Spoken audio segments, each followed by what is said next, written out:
भाई और बहनों, आप सबको मेरा राम राम।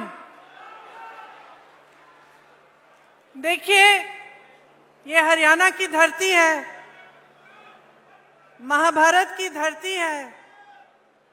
भगवान श्री कृष्ण ने यहीं पे भगवत गीता का उद्देश्य दिया।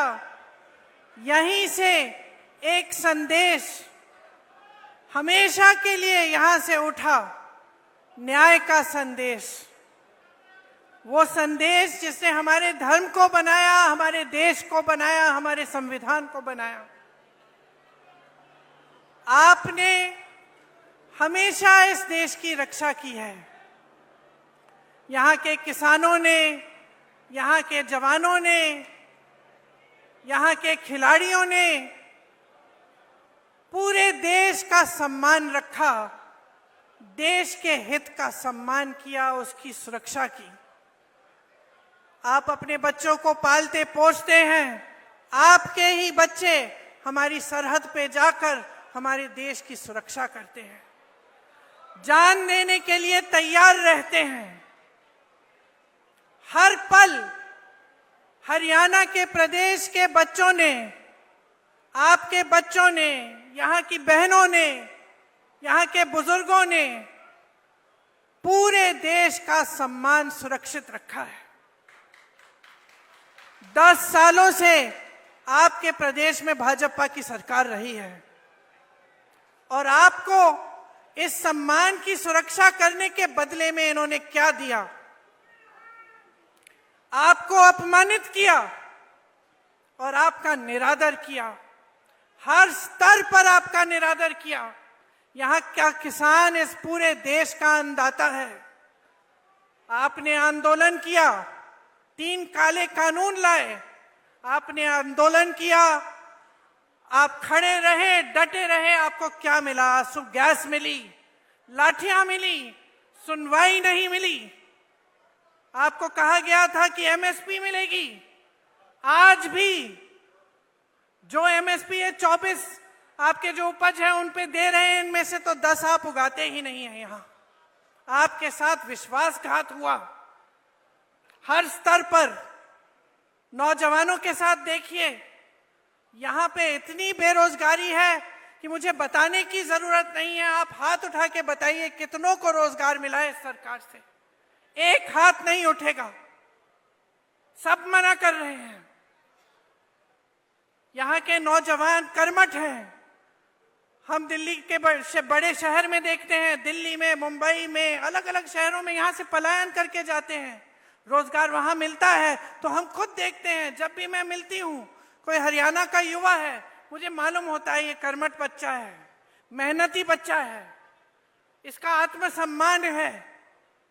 लेकिन हरियाणा के अपने प्रदेश में जो 10 सालों से सरकार चल रही है, उसने इसका भी सम्मान नहीं किया। नौजवानों के लिए क्या मिला? बेरोजगारी मिली, अग्निवीर जैसी स्कीमें मिली, जिससे आपको बताया गया कि आप सरहद पे भी जाएंगे, शहीद होने को तैयार होंगे, तब भी आपको कुछ नहीं मिलेगा। 4 साल बाद वापस आइए और फिर से बेरोजगारी का आप संघर्ष करिए। पहलवानों को देखिए, हमारे खिलाड़ी हैं, इनके साथ क्या किया गया? हमारा सम्मान रखते हैं, पूरा देश देखता है, ओलंपिक्स में जाते हैं, हिम्मत करते हैं, इतनी मेहनत करते हैं। मैं जानती हूं कि गांव-गांव का बच्चा हरियाणा में मेहनत करके आगे बढ़ता है स्पोर्ट्स में। और उनके साथ क्या किया गया?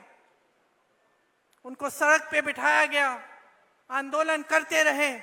प्रधानमंत्री जी के पास 5 मिनट का समय नहीं था कि वो मिलने भी चले जाएं, कि पूछ लें कि क्या बात है, किस तरह से हम आपकी मदद कर सकते हैं। और फिर आप सब ने खुद ही देखा कि ओलंपिक्स में अभी हाल में क्या हुआ।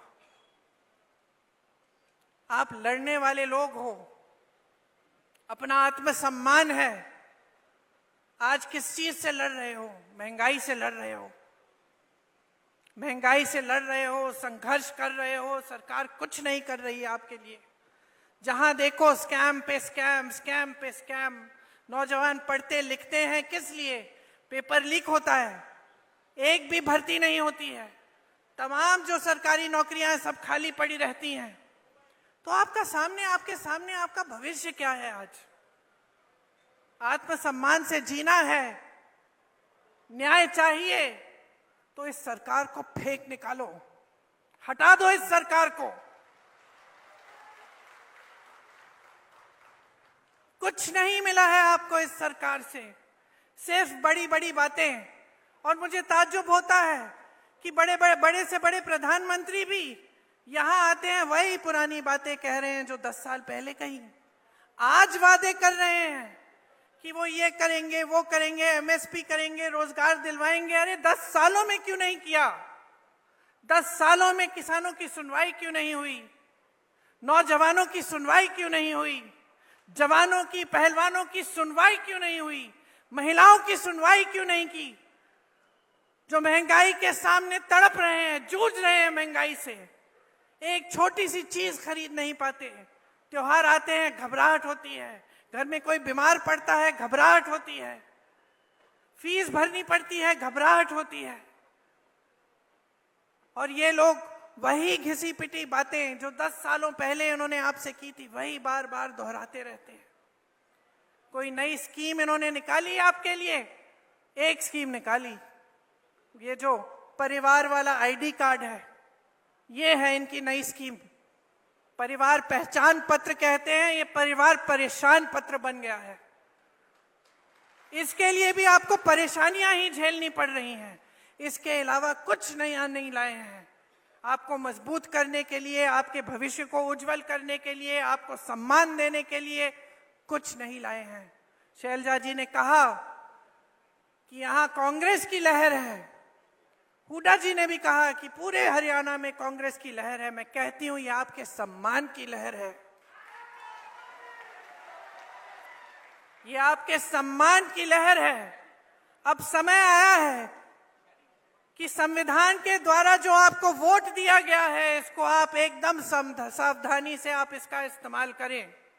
अगर आज आप बट जाएंगे और किसी भी राजनीतिक दल ने आपको बांटने की कोशिश की और आप बट जाएंगे, आप इनके बहकावे में आ जाएंगे, तो आपको अपना सम्मान वापस नहीं मिलेगा।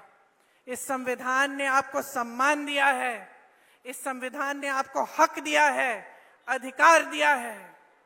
इस संविधान को बदलने वाले जो बात करते हैं कि इस संविधान को बदलेंगे, उनको आप बदल डालें। ये सम्मान की लहर जो पूरे प्रदेश में फैली हुई है, इसको और भी मजबूत बनाइए। भाजपा जा रही है, कांग्रेस आ रही है, आपका सम्मान आ रहा है। आप मेरे साथ एक बार कहिए, भाजपा जा रही है, कांग्रेस आ रही है। डटकर वोट दीजिए। कांग्रेस के जितने भी नेता हैं, ये आपके लिए समर्पित हैं। ये हमेशा से जमीनी नेता रहे हैं, यहां पर सब मंच पे बैठे हैं। मेरे बड़े भाई राहुल जी, जिन्होंने पूरे देश भर में यात्रा की, इससे बड़ा समर्पण आप मुझे पूरे देश भर में दिखा दीजिए। जो आपके लिए अपने जान देने के लिए तैयार हैं, जो दिन रात आपके लिए, आपकी एकता के लिए, आपके सम्मान के लिए काम करते हैं। हुड्डा जी बैठे हैं, शैलजा जी बैठी हैं, तमाम हमारे कार्यकर्ता, हमारे कांग्रेस के पदाधिकारी बैठे हैं, सब आप ही के लिए समर्पित हैं। हरियाणा को मजबूत बनाने के लिए, हरियाणा के विकास के लिए, आपके लिए दिन रात काम करके दिखाएंगे। आप हमारे हाथ मजबूत करिए, इस चुनाव में दिखाइए कि आप आज भाजपा से थक चुके हैं, ऊब चुके हैं। आप आज एक नई सरकार चाहते हैं जो आपके लिए काम करे, जो 24 घंटे आपके सम्मान को उभारे और आपको मजबूत बनाए। आपको बहुत बहुत धन्यवाद। लंबी बात नहीं कहना चाह रही थी, मैं जानती हूँ आप राहुल भैया की बातों को सुनने के लिए बहुत इंतजार कर रहे हैं, इसलिए अब मैं राहुल जी से कहती हूँ आके आपसे बात करें। धन्यवाद। धन्यवाद। अब मैं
केसी वेणुगोपाल जी,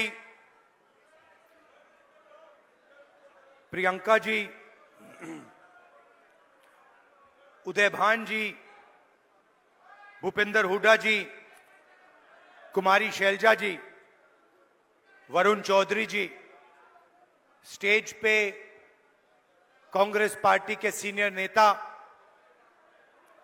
हमारे प्यारे कार्यकर्ता बब्बर शेर, टाइगर, भाइयों और बहनों, आप सबका यहां बहुत बहुत स्वागत।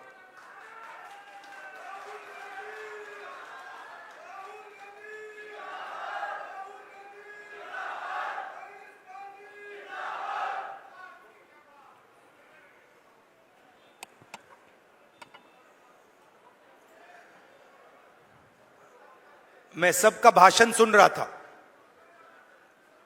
प्रियंका ने बात की, हुड्डा जी ने बात की, शैलजा जी ने बात की, और हर भाषण में सम्मान शब्द का प्रयोग किया गया। सम्मान जरूरी है और सबकी रिस्पेक्ट होनी चाहिए, सही बात।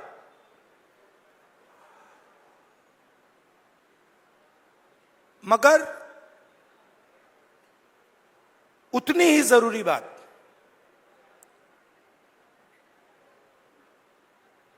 जेब में, हमारे लोगों के जेब में कितना पैसा जा रहा है और जेब में से कितना पैसा खींचा जा रहा है।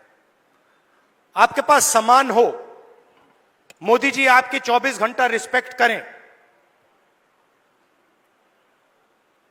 मगर 24 घंटा आपके जेब में से पैसा निकलता जाए और आपके जेब में पैसा ना आए तो सामान हो सकता है मगर भूखे मर जाएंगे।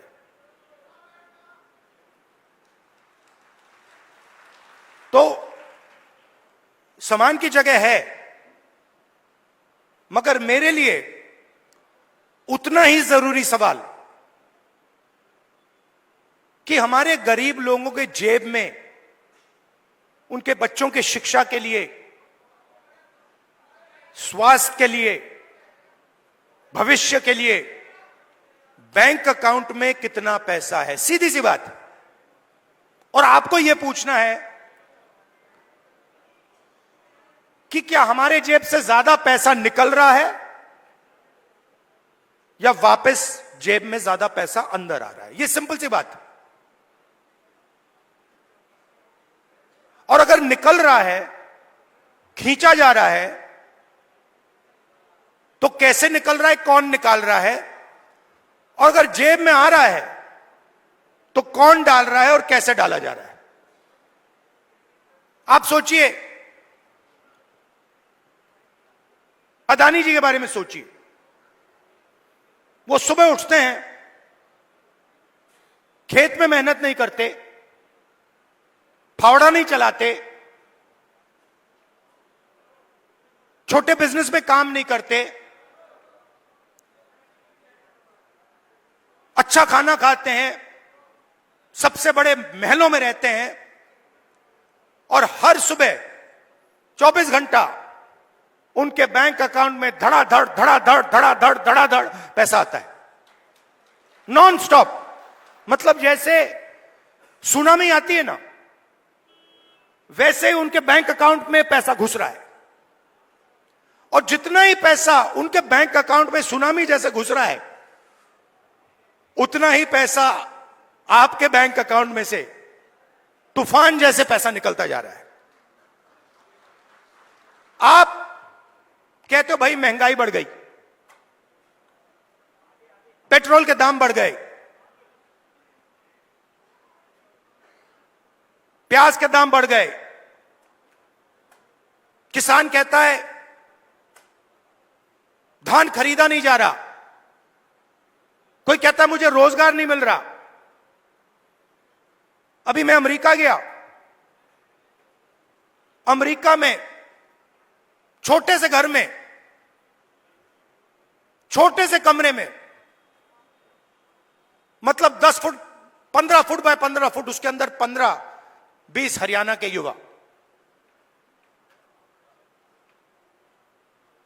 मैंने आपसे पूछा ये अमेरिका में क्यों बैठे हैं?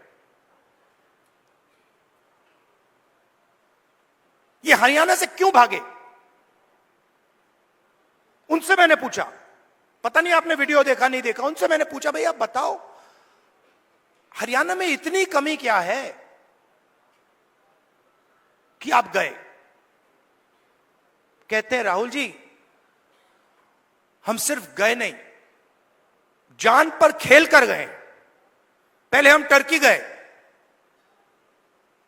टर्की के बाद हम कजाकिस्तान गए, कजाकिस्तान के बाद हम कोलंबिया गए, कोलंबिया के बाद सूरीनाम, सूरीनाम के बाद पनामा। पूरी दुनिया के चक्कर काटे, बोट में गए, बोट डूब गई, हमारे दोस्त मरे, हमारे आंखों के सामने डूबे।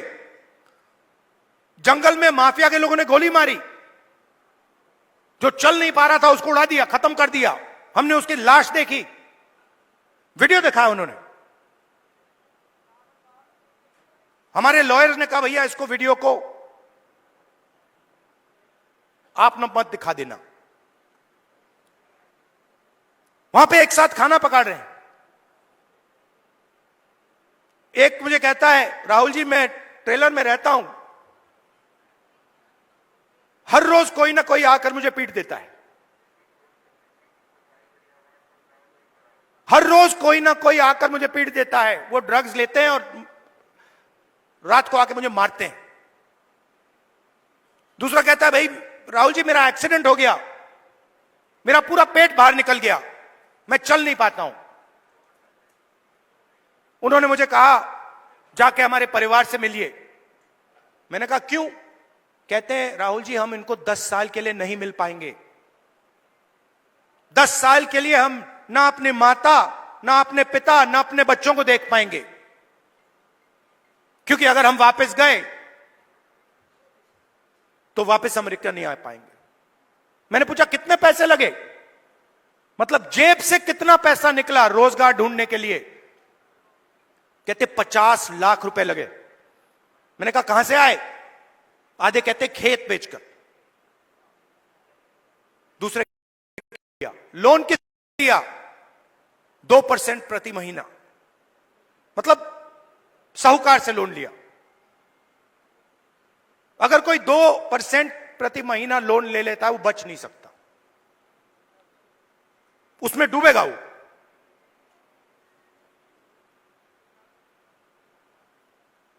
$50 लाख रुपए उनके जेब में से छीने गए क्योंकि हरियाणा उनको रोजगार नहीं दे सकता है।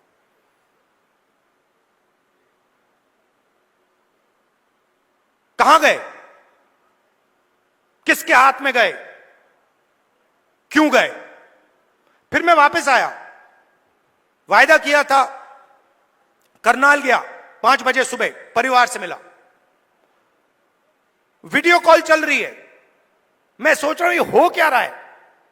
एक तरफ अमेरिका में डैलस में 20-25 युवा, हिंदुस्तान का फ्यूचर वहां बैठा हुआ है, इस तरफ माताएं, बहनें, बेटे, हम बातचीत कर रहे हैं। मैं परिवार से बोल रहा हूं और बात करते हुए एक छोटा सा लड़का देव दौड़ता हुआ कंप्यूटर के पास जाता है, कंप्यूटर को ऐसे पढ़ता है, पकड़ता है, चिल्लाता है पापा पापा पापा पापा वापस आओ। पापा मुस्कुरा रहा है। मैंने देखा ये मुस्कुराना नहीं चाहता है, ये रोना चाहता है, मगर इसको अपने बेटे के सामने मुस्कुराना पड़ रहा है। क्यों? क्योंकि उसके जेब में से हर रोज पैसा निकाला जाता है। उसे कहा जाता है महंगाई है। क्यों है? क्योंकि अंबानी और अदानी जैसे लोग हिंदुस्तान के किसानों से, मजदूरों से उनका हक छीनते हैं, उनकी कमाई का पैसा छीनते हैं। हर रोज होता है। नया कानून बनता है, कहा जाता है किसान के लिए कानून बनाए गए।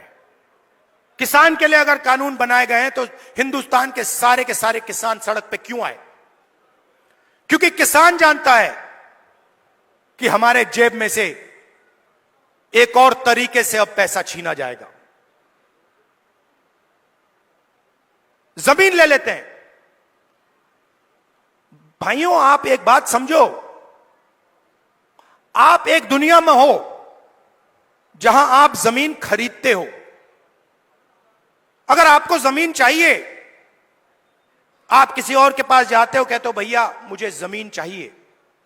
वो आपसे कहता है ये 50 लाख की जमीन है, 50 लाख रुपए दो, 1 करोड़ रुपए दो, मैं आपको जमीन दूंगा।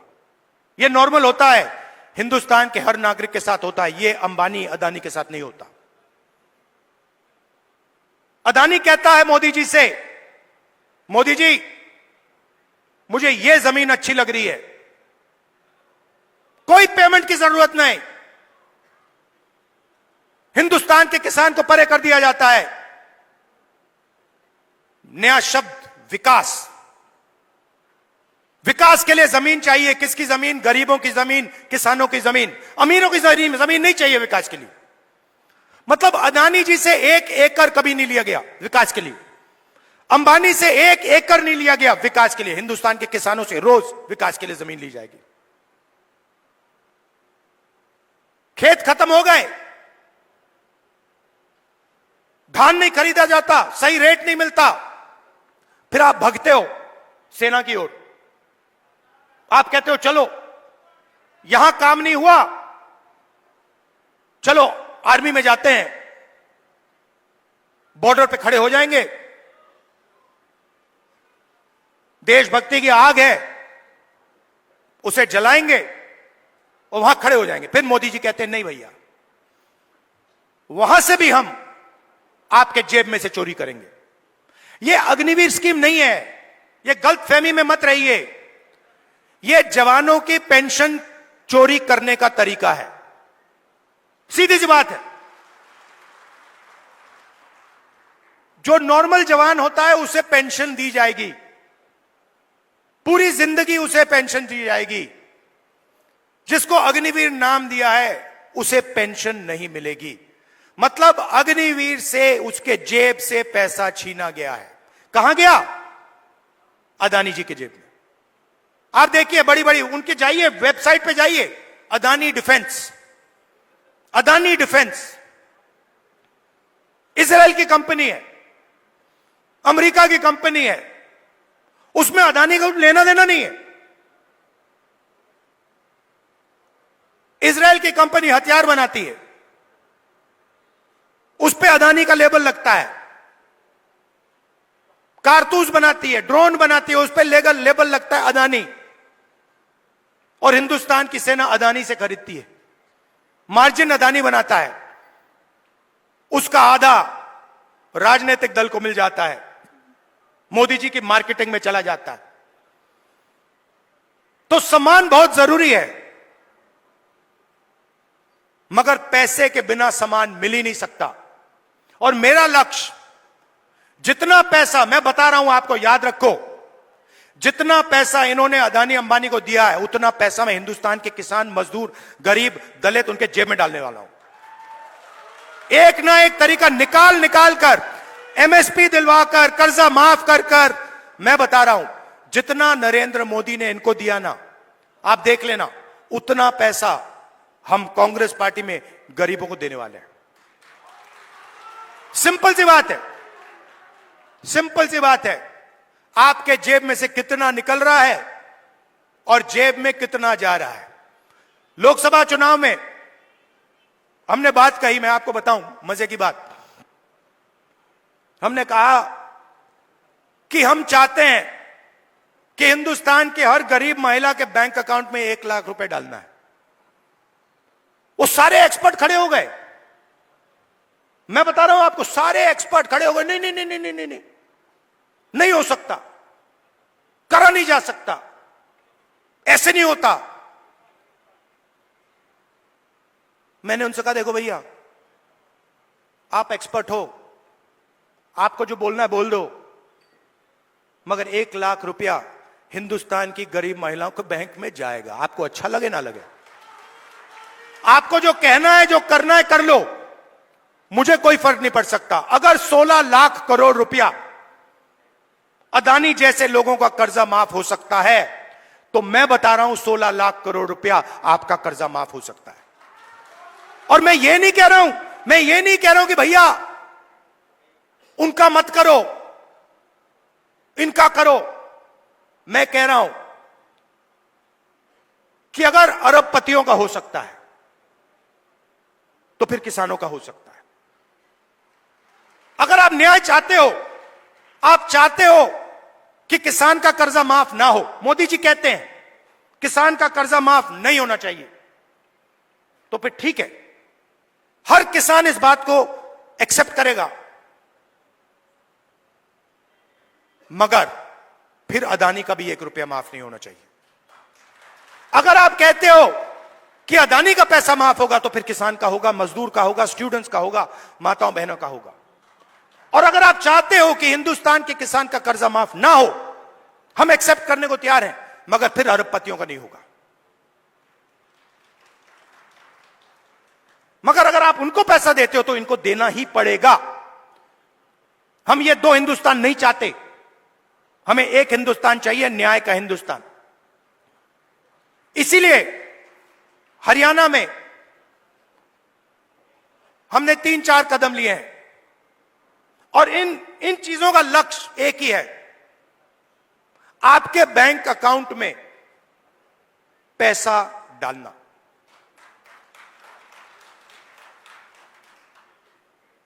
सबसे पहले महिला शक्ति योजना, 2000 रुपए हर महीने महिलाओं के बैंक अकाउंट में। आजकल गैस सिलेंडर कितने का है? कितने का लगता है गैस सिलेंडर? 1200, 700 रुपए, मतलब 500 रुपए का गैस सिलेंडर में लगेगा, 700 रुपए आपके बचेंगे, जेब में 700 रुपए जाएंगे। सामाजिक सुरक्षा, जो ओल्ड पेंशन स्कीम है, उसको हम फिर से लागू करेंगे, और 6000 रुपए हर महीने के विधवाओं को, बुजुर्ग लोगों को और डिसेबल्ड लोगों के बैंक अकाउंट में जाएगा। युवाओं के लिए सरकार में 2 लाख खाली रोजगार है, 2 लाख पोजीशन, मतलब 2 लाख लोगों के जेब में से नरेंद्र मोदी जी ने पैसा काट रखा है। 2 लाख युवाओं को हम वो सरकारी पोजीशंस देने जा रहे हैं, और सबको, हर जात को, सब लोगों को न्याय के साथ, रिस्पेक्ट के साथ ये 2 लाख पोजीशंस दी जाएंगी। सीधा आपके जेब में पैसा जाएगा हर महीने बैंक अकाउंट में।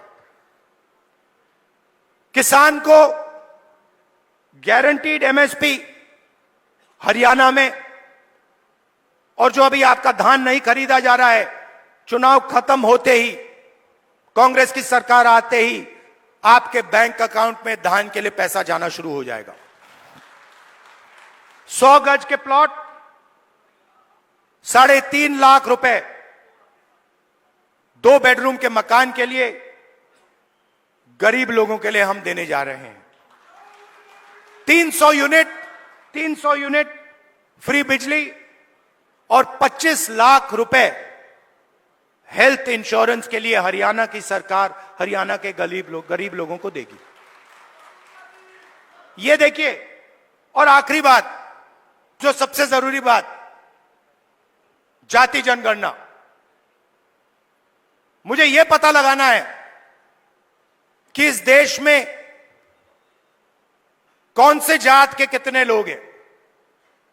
आप देखिए, आज दिल्ली की सरकार देखिए, 90 अफसर हिंदुस्तान की सरकार चलाते हैं। ओबीसी की आबादी कम से कम 50%, दलित की आबादी 15%, आदिवासी 8%, माइनॉरिटी 15%, उसको आप जोड़ेंगे 90% हो जाता है। 90 अफसर में से जो हिंदुस्तान के बजट को बांटते हैं, सब निर्णय लेते हैं, जो हमें आके कहते हैं कि भैया नहीं, गरीबों को पैसा नहीं दिया जा सकता, नहीं किसानों का कर्जा माफ नहीं किया जा सकता, नहीं बीमा का पैसा नहीं एकदम नहीं दिया जा सकता, वही लोग 90 में से 3 ओबीसी वर्ग के हैं। आबादी 50%, 90 में से 3, और 5% बजट का निर्णय वो लेते हैं, और पीछे छोटे छोटे कमरों में उनको बंद कर रखा है। बड़ी मिनिस्ट्री में नहीं मिलेगी उनको, छोटी सी मिनिस्ट्री मिलेगी। बड़ी मिनिस्ट्री में वही 8-9% के लोग, उन्हीं परिवारों के लोग,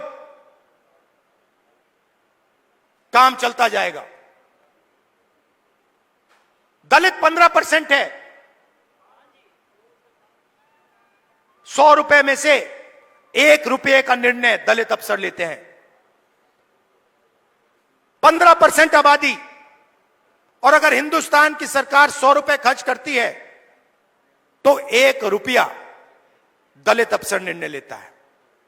इसीलिए मैंने कहा है, कांग्रेस पार्टी ने कहा है, हम ये जानना चाहते हैं इस देश में कितने दलित, कितने आदिवासी, कितने पिछड़े वर्ग के लोग हैं, और यह भी जानना चाहते हैं कि इस देश का जो धन है,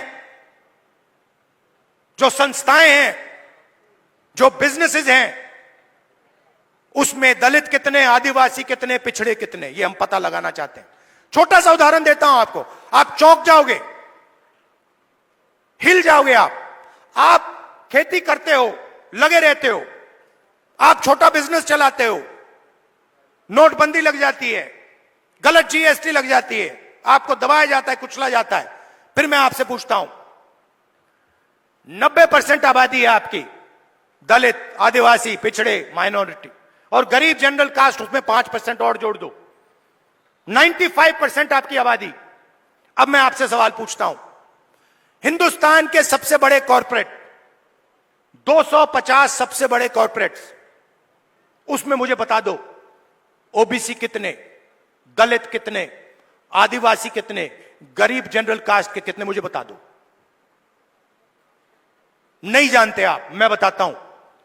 250 में से एक दलित नहीं है, एक आदिवासी नहीं है, एक पिछड़ा नहीं है, और पूरा का पूरा कॉर्पोरेट सेक्टर 24 घंटा कानून बनवाता है। उसमें आपका कोई है ही नहीं, एक दलित नहीं है, एक आदिवासी नहीं है, एक पिछड़ा नहीं है।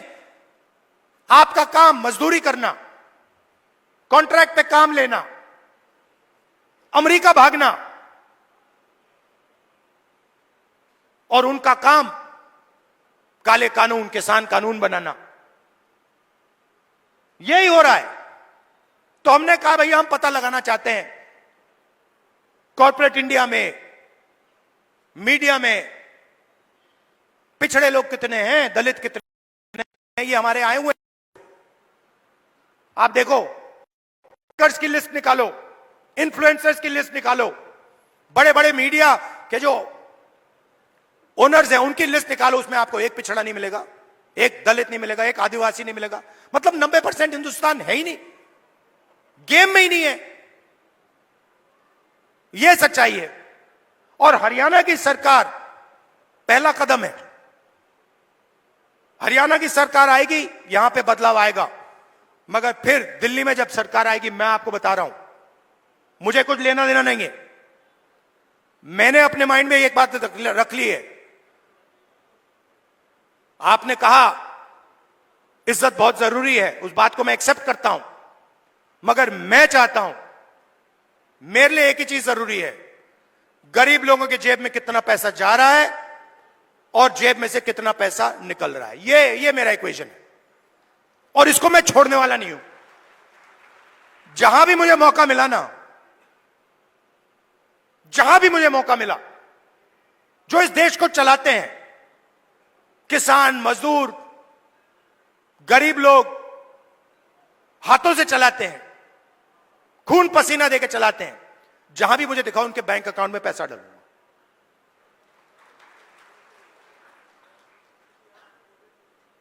ये मैं आपसे कहना चाह रहा था।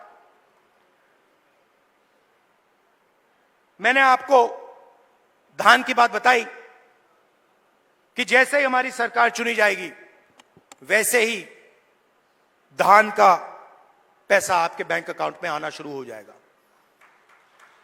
दूसरी बात, सरकार बनेगी तो 36 बरादरियों की सरकार बनेगी, सबकी सरकार बनेगी, न्याय की सरकार बनेगी और भागीदारी सबको दी जाएगी।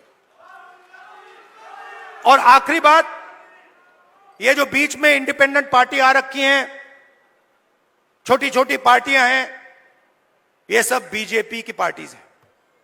इनका रिमोट कंट्रोल इनके हाथ में है। लड़ाई बीजेपी और कांग्रेस के बीच में है, विचारधारा की लड़ाई है।